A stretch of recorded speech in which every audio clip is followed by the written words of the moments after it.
30-630 asker bölügü bugün 31 avgust 2019 жылы 28 чакырым аралыкта Кыргыз Республикасынын эгемендүүлүгүнүн 28 жылдыгына карата аскер бөлүктүн өздүк курамы 28 аскер кызматкери азыркы убакта саат 9-дан 3 мүнөт өттү.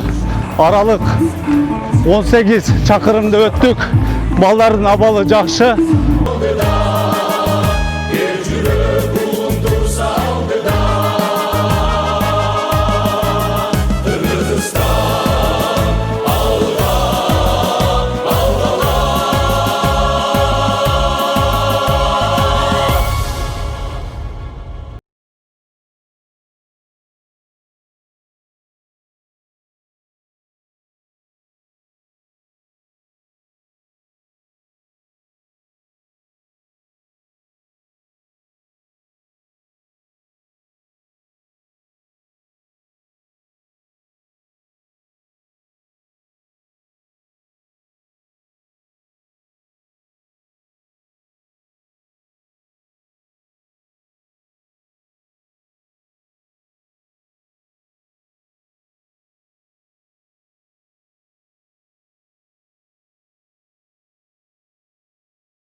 Asker bölüğünün 28 asker kızmatkeri Kırgız Respublikasının 28 yıldırıma karata 28 çakırım aralıkta çok geç kadar okuyasız geldi.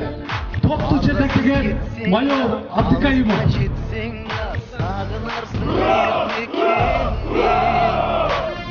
Kırgız Respublikasının egemendүүлүгүнүн 28 жылдык мааракесине карата 30-630 аскер бөлүгүнүн 28 аскер кызматкери 28 чакырымды ийгиликтүү аяктады.